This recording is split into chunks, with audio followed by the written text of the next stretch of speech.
Greetings, friends. I am so inspired by this virtual March for Racial Justice. What a creative, healthy, energizing way to bring people's hearts together when we can't be physically together. Hats off to the folks who figured this out and to all of you who are participating by contributing your miles of movement to the movement. I'm Joan Hawxhurst, a member of Temple B'nai Israel, Kalamazoo's Reformed Jewish congregation, and a founding member of Isaac, and I'm humbled to be with you here today in this series.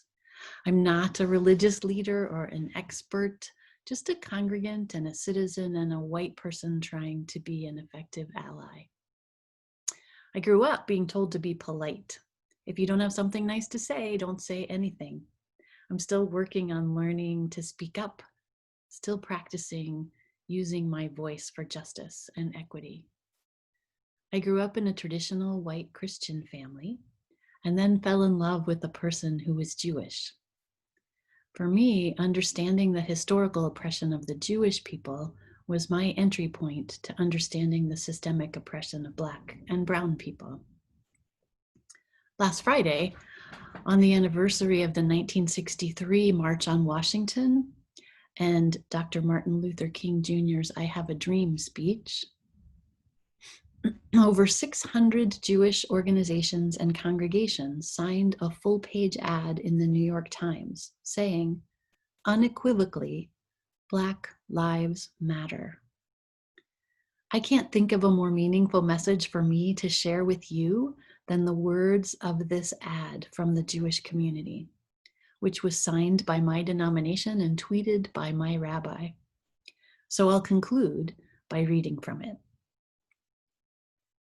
We support the Black-led movement in this country that is calling for accountability and transparency from the government and law enforcement. We know that freedom and safety for any of us depends on the freedom and safety of all of us. Anti-Semitism is part of the same machinery politicians use to blame Black and Brown people, people who are immigrants, people who are Muslim, and more.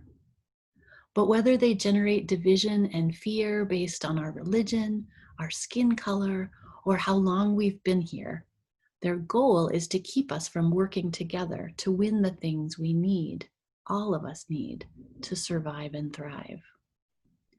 When Jewish people join together with our neighbors across racial and religious differences, as we have in the past, we can protect each other and build the future of freedom and safety we all deserve. Jewish tradition teaches us that justice is not something that will be bestowed upon us. It is something we need to pursue, and that the pursuit itself is sacred work. We'll show up for each other every time one of us is targeted because of our differences, and reject any effort to use fear to divide us against each other. The Black Lives Matter movement is the current day civil rights movement in this country, and it's our best chance at equity and justice. By supporting this movement, we can build a country that fulfills the promise of freedom, unity, and safety for all of us, no exceptions.